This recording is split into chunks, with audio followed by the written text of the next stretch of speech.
함께 나누실 성경 말씀 사무엘상 2장 18절에서 26절의 말씀입니다.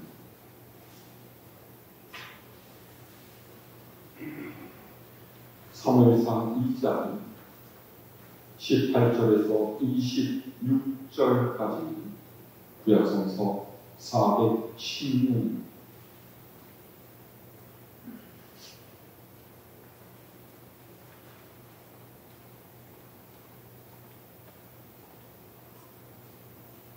공독하겠습니다. 제가 한 절을 여러분이 한 절을 들려주셨군요. 사무엘은 어렸을 때에 세마포 에봇을 입고 여호와 앞에서 섬겼더라.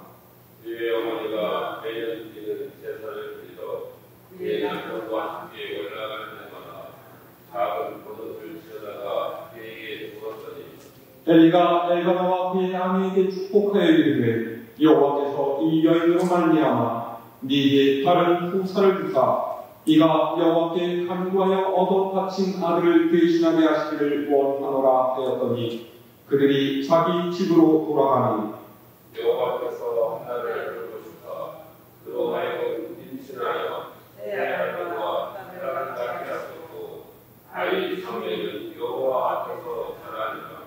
엘리가 매우 늙었더니 그의 아들들이 온 이스라엘에게 행한 모든 일과 회왕 군에서 수종드는 여인들과 동침하였음을 듣고 그들에게 이르되 너희가 그리하여 어떤 일을 하느냐 내가 너희의 악행을 이 모든 백성에게서 듣노라.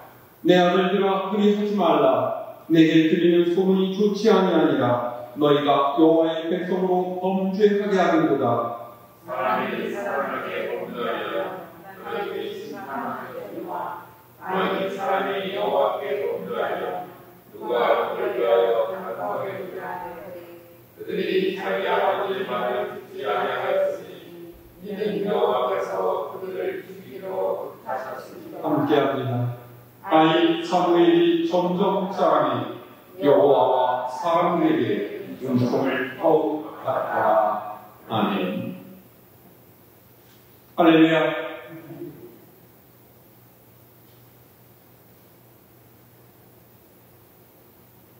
사무엘상서는 사무엘의 어머니인 한나라는 여인의 이야기로 시작이 되고 있습니다. 우리가 이미 이 내용을 잘 알고 있죠.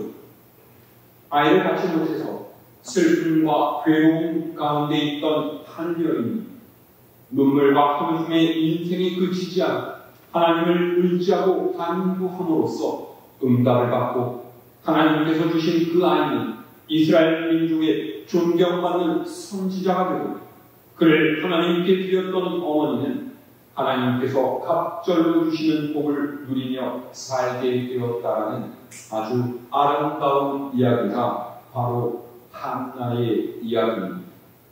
그런데 한나의 이야기 뒤에는 이와 정반대의 이야기도 기록이 되어 있습니다. 제사장 하나는 하나님의 귀한 선택을 받았지만 하나님을 만불히 여기며 업신여김으로 몰락의 길을 걷게 된 엘리 제사장 집안의 이야기가 바로 그것입니다. 오늘 말씀은 이 두 가정을 대조시키면서 우리가 하나님을 어떻게 섬겨야 하는지를 일러주고 있습니다. 요즘에 우리 사회에서 가장 큰 이슈 중에 하나가 교사들의 계속되고 있는 죽음입니다. 서울 서일초등학교의 한 교사가 극단적인 선택을 하면서 시작된 교사의 교육 환경에 대한 논란이 깊어지면서 이와 비슷한 사건이 전국에서 여러 차례 또 일어났고 그로부터 교권 침탈, 학부모의 갑질, 그리고 교사에게 가해지고 있는 학교의 부당한 요구들이 속속들이 밝혀지고 있는 형편입니다. 케이스는 좀 다를지 모르겠는데 우리 군산에도 얼마 전에 이와 같은 일이 발생을 해서 경찰이 수사를 하고 있는 것으로 알고 있어요. 그런데 사실 이런 이야기는 비단 지금 일어난 특별한 사건이 아닙니다.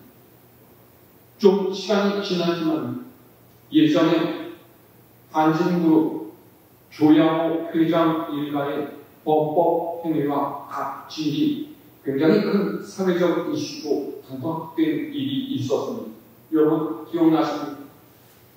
땅콩 회항이라고 해서 2014년 뉴욕으로 향하던 대한항공 비행기 이 한진그룹 조양호 회장의 장녀인 조현아 씨, 당시에 대한항공 부사장이었던 지금은 조승연이라고 개명을 한 사람이 탔다가요. 땅콩을 서비스한 승무원에게 트집을 잡으면서 무릎을 꿇고 사과하라 기대에서 소리를 지르면서 난동을 부리고 그것도 모자라서 이륙 중이던 비행기를 다시금 되돌려서 승무원을 내리게 했던 사건입니다. 전세계 역사상 이런 일이 일어났던 적이 한 번도 없었고 이로써 외국까지 이 사건이 보도가 됩니다. 갑질이라는 단어가 우리 사회 전면에 떠오르게 된 굉장히 뜨거운 사건입니다. 한진그룹은 대한항공을 비롯해서 계열사 기업이 30개가 넘는 우리나라의 초거대 기업입니다. 그런데 그 부인부터 아들, 딸들이 한 행동을 보면 그 정상적인 인격을 가진 사람이라면 이럴 수 있나? 그런 생각까지 들어요. 그 자녀들이 자라는지 무엇이 부족하고 모자랐기 때문에 그렇게 됐겠습니다. 무엇이든지 최고의 것으로 대우를 받고 가장 좋은 교육을 받지 않았겠습니까? 그런데 왜 자녀들이 그렇게 됐겠습니까? 한마디로 딱 잘라 말하면 부모들은 보통 부모는 힘들게 얻은 자녀일수록 그 자녀를 애지중지 키우는 경향이 있죠. 그리고 자녀를 너무 귀하게 키우려고 하다 보면 무엇이 정말로 아이를 위한 것인지 모르고 자신의 욕구를 충족시키기 위해서 아이를 잘못된 길로 인도하는 경향이 생겨납니다. 자녀는 하나님께서 부모에게 주신 선물인데 그걸 알지 못한 채 자녀에 대한 지나친 애착으로 인해서 아이를 도리어 망치고 맙니다. 그런데 사실은 우리의 자녀만 하나님의 선물이 아닙니다. 우리가 가진 것들 중 하나님께서 주시지 않은 것이 어디 있겠습니까? 모든 것이 하나님께서 허락해 주신 것이고 하나님께서 값없이 받은 것이라는 것을 안다라는 삶의 주인이 하나님이심을 고백하면서 무엇보다 하나님의 말씀을 쫓고 하나님을 섬기는 일에 힘을 써야 합니다. 그런데 내가 가지고 있는 이 재물, 내가 얻은 사회적인 지위가 그리고 내 자녀가 하나님의 것이 아니라 내가 힘쓰고 애써서 얻은 것이 내 것이라는 생각을 할 때 사람은 잘못된 선택을 하고 욕심으로 빠져들 수밖에 없는 거죠. 아들 사무엘을 어렵게 얻은 한나였지만 그녀는 이 사실을 굉장히 잘 알고 있었습니다.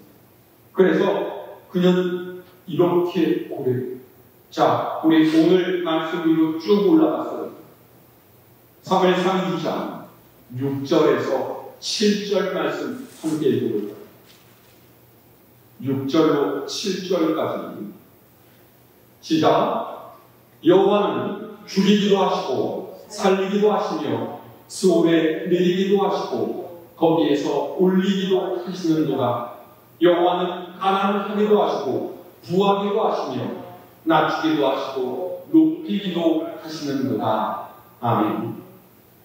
한나는 사람의 생명과 그의 장래가 온전히 하나님의 손에 달려 있음을 노래하고 있습니다. 그러니까 이 아이를 주신 것은 온전히 하나님의 뜻입니다. 그렇기 때문에 하나님께 이 아이의 삶을 맡기겠노라라는 고백입니다. 그래서 한나는 하나님께 이 아이를 드리겠다고 약속한 자신의 소원을 지킵니다. 아이가 젖을 떼기까지 기다렸다가 사무엘이 4살 남짓 되었을 때에 하나님께 약속드린 대로 그를 드리러 성막으로 간 거예요.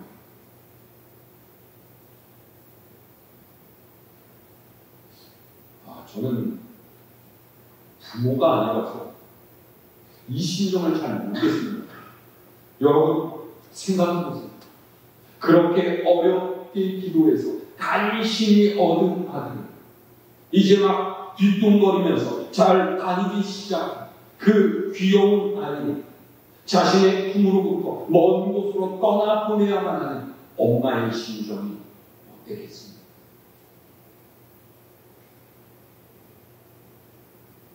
엄청 고민하지 않았을까? 우리가 한나의 경우라면 어땠을까? 보낼까? 말할까? 안 보내면 안 돼요. 다시 하나님께 기도해서 이 소원을 물러달라고 하면 어떨까? 수십 번, 수백 번 고민에 빠지지 않았겠습니다. 그런데 만약에 한나 소원한 대로 아들을 하나님께 드리지 않았더라면 사무엘이 하나님께 크게 쓰임받은 하나님의 말씀과 뜻대로 행하는 능력의 선지자가 될 수 있었을까? 만약에 한나가 사무엘을 하나님께 바치겠다라고 한 그 약속을 차일피일 믿으면서 아이를 계속 길렀다라면 어떻게 되었을까? 여러분, 이런 일이 아들을 하나님께 드리겠다라는 소원에만 국한된 일이겠습니까? 다른 것이면 어떻겠습니까? 하나님께 바치기로 한 것이 물질이라면 바칠까? 말까? 조금만 내면 어떨까? 이러지 않겠습니까?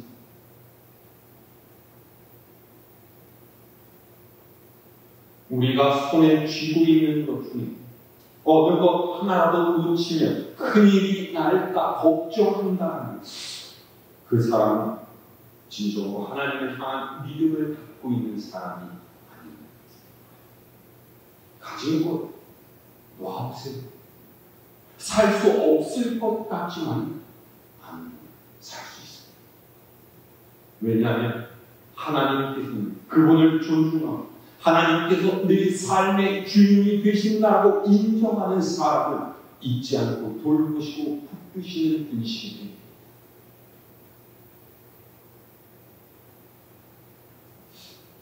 제가 예전에 다녔던 교회에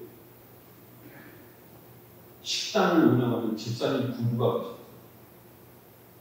이 식당은 꽤 잘 됐습니다. 그 도시에서 나름 맛집으로 소문이 났어요. 항상 손님이 발달한 그런 집. 근데 이 여집사님 소원이 뭐냐면 교회에서 마음껏 좀 헌신하고 봉사하면서 신앙생활 열심히 하는 거예요. 근데 그렇게 하지를 못해요. 왜요? 주일에 장사.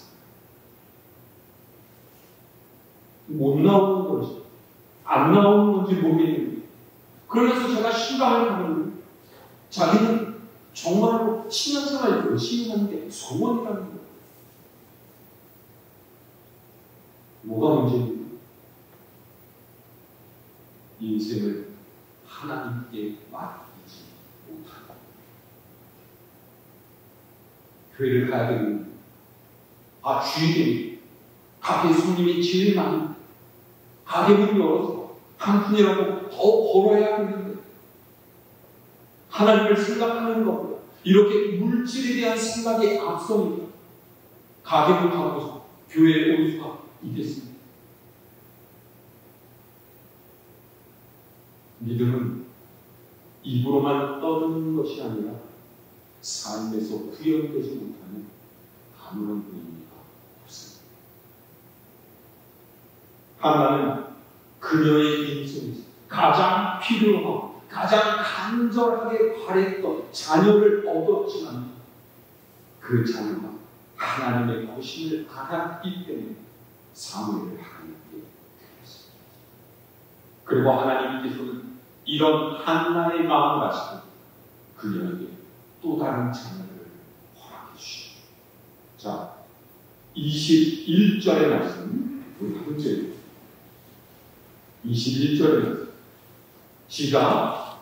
여호와께서 한나를 돌보시사 그로 하여금 임신하여 세 아들과 두 딸을 낳게 하시고 아이 사무엘은 여호와 앞에서 자랍니다. 아멘. 한 명의 아들을 바치니 하나님께서 5명의 자녀를 더 주셨어요. 자녀 한 명도 낳지 못해서 온갖 수모를 당하면서 슬픔 가운데서 살아가고 있던 한나였는데 자신의 전부라고 생각했던 그 하나를 하나님께 드렸더니 훨씬 더 많은 5명의 어머니로 살아가는 놀라운 인생으로 바뀌게 되었다. 여러분, 이 이야기가 우리에게 주는 의미가 크지 않습니다. 한나가 사무엘을 하나님께 드린 것은 단지 내가 그렇게 하기로 하나님께 소원했기 때문만이 아닙니다. 사람이 화장실 갈 때하고 나올 때 마음이 불가하지 않습니까? 이런저런 핑계를 대고 소원을 무너려면 얼마든지 그렇게 할 수 있었을 겁니다. 하지만 한나는 자신의 약속을 지켰습니다. 그의 삶이 또 사무엘의 삶이 하나님의 손에 달려 있다는 것을 알고 하나님께 그 인생을 맡겨드립니다. 보세요. 한나가 사무엘을 하나님께 드렸던 이때는 사사시대 말기 세상 사람들이 하나님 없이 제 마음대로 살아가던 그 시절에 하나님 앞에 나와서 기도하고 믿음으로 살아가려고 했던 한나를 하나님께서는 귀하게 보시고 복을 주십니다. 오늘 우리의 믿음과 삶이 이와 같을 수 있기를 바랍니다. 나의 과거, 현재, 미래 하나님의 손에 달려있음을 고백하면서 하나님께 내 삶을 온전히 맡깁니다. 하나님께서 우리의 간구를 들으시고 선한 뜻대로 이끌어 주실 줄로 믿습니다. 자, 그런데 한나가 사무엘을 갖고서 그를 성전에서 키우게 된 엘리 제사장의 집안은 이와는 반대의 길을 걸어요. 자, 오늘 말씀 위로 올라가서 12절에서 17절 말씀 읽어볼까요? 사무엘상 2장 12절에서 17절 말씀. 시작.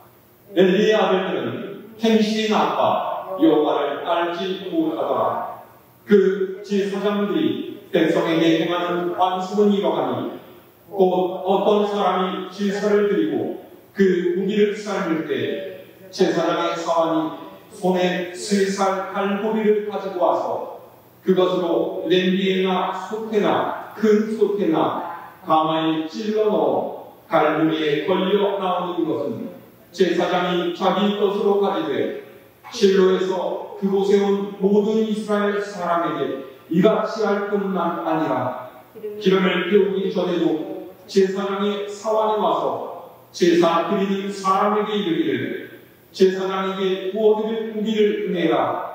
그가 이제 삶은 고기를 원하지 아니하고 날 것을 원하신다 하다가 그 사람이 이르기를 반드시 먼저 기름을 태운 후에 네 마음의 원하는 가지라 하면 그가 말하기를 아니라 지금 내게 내라. 그렇지 아니하면 내가 억지로 빼앗으리라 하였으니 이 소년들의 죄가 여호와 앞에 심히 크면 그들이 여호와의 제사를 멸시하였더라. 아멘. 엘리 제사장에게는 두 아들 홈리와 비누아스가 있어요. 엘리는 제사장이었지만 그 자녀들에게 제대로 된 신앙을 물려주지 못했습니다. 보세요. 성경에 엘리의 아내는 아예 등장하지도 않고 있습니다. 무슨 뜻입니까? 자녀를 신앙으로 키우는 역할을 제대로 하지 못했다는 것을 암시합니다.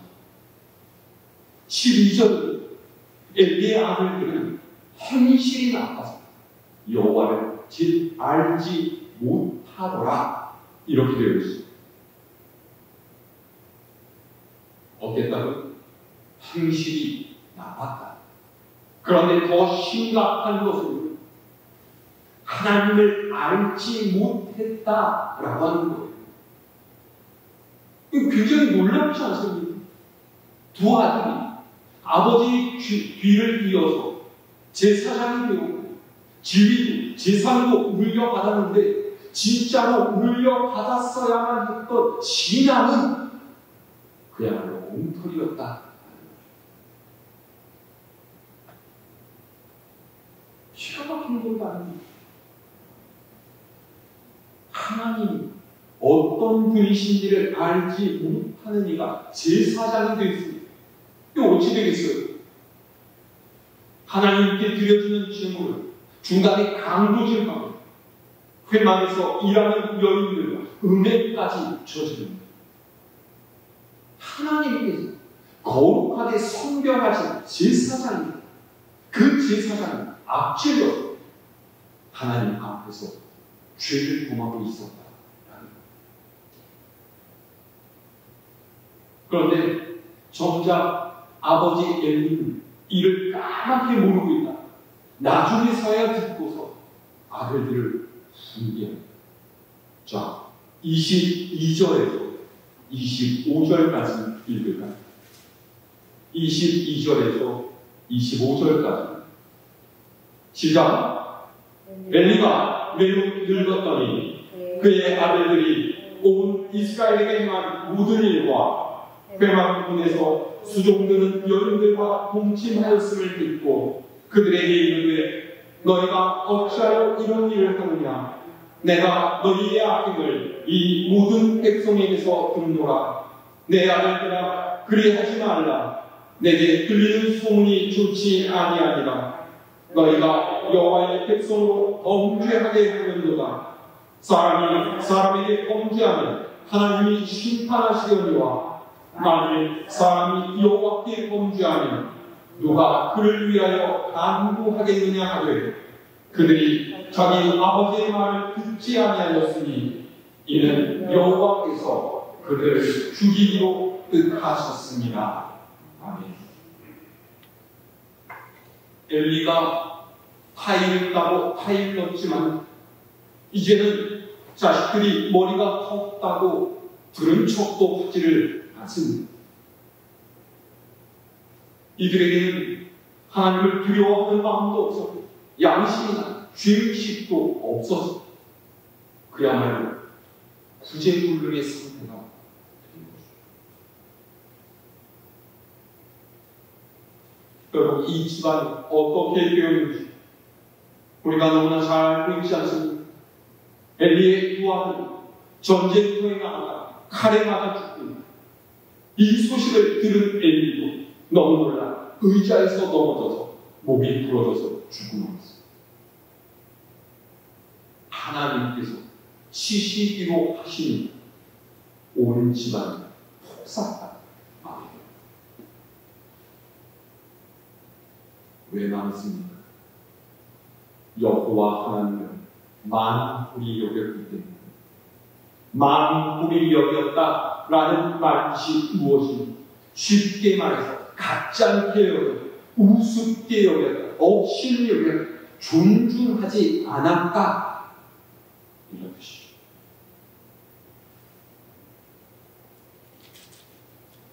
제사장 집안 착잡하지 않습니다. 하나님을 경외하면서 그 누구보다 믿음으로 살아야 할 제사장 집안입니다. 하나님께 복을 받기는 그 하나님께서 치고 쫄딱 망해버린 겁니다. 왜 이렇게 되었습니까? 엘리의 삶의 우선순위 가장 윗부분이 하나님이 아니었기 때문에 29절 말씀 보세요. 하나님께서 엘리에게 뭐라고 책망하십니까? 네 아들들이 나보다 중히 여겼다, 이렇게 말씀하십니다.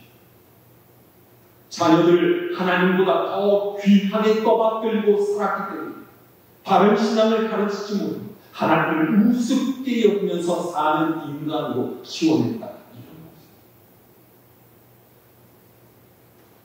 자, 우리 마지막으로 30절 말씀 함께 읽어볼까요? 30절 말씀 시작. 그러므로 이스라엘의 하나님 나 여호와가 말하노라. 내가 전에 네 집과 네 조상의 집이 내 앞에 영원히 행하리라 하였으나 이제 나 여호와가 말하노니 결단코 그렇게 하지 아니하리라. 나를 존중히 여기는 자를 내가 존중히 여기고 나를 멸시하는 자를 내가 경멸하리라. 아멘. 30절의 말씀이 오늘의 주제입니다.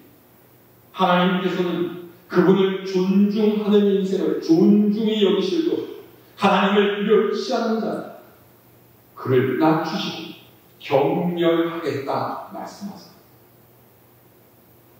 하나님은 인격적인 분이십니다.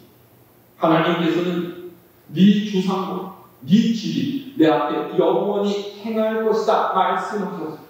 이것은 계속해서 하나님을 섬기는 제사장의 직분을 이어가기를 아론 가문과 맺으신 약속이었습니다. 그런데 하나님께서 그 약속을 이제 지키시 않으시겠다라고 선언하시는 거예요. 왜요? 하나님이 말씀을 끝까지 지키는 분이 아니시고 하나님이 갑자기 변곡을 부려서 약속을 파기하겠다라고 말씀하시는 것? 아니, 엘리의 집안이 약속에 충실하지 않았기 때문이죠. 다시 한번 말씀드리겠습니다. 하나님의 약속은 인격적인 순종 안에서 이루어집니다. 상황을 하고 환경의 핑계를 대고 시대가 그렇기 때문에 어쩔 수 없다라고 이야기하는 것이 아닙니다. 같은 시대에서 한나와 같은 인간, 엘리와 같은 인간 있습니다. 오늘 여러분 어떤 모습으로 살아가고 계십니까? 여러분, 여러분의 자녀에게 무엇을 가장 우선적으로 가르치셨습니까? 그 자녀는 지금 어떻게 살아가고 있습니까? 그가 우리가 하는 삶의 신앙의 모습을 돌아보면서 우리 모두가 하나님을 존중히 섬기는 자들로 살아가게 되기를 바랍니다. 하나님을 경외하고 삶의 최우선으로 삼고 은혜를 받고 삶의 복을 얻은 하나님의 믿음이 오늘 우리의 믿음이 될 수 있기를 바랍니다. 오늘의 말씀을 마음에 새기면서 하나님이 존중히 여기는 자의 삶을 살아가는 저와 여러분 모두가 될 수 있기를 주님의 이름으로 축원합니다. 이 시간 우리 함께 기도하겠습니다. 하나님, 우리의 삶은 하나님께 맡기기를 원합니다.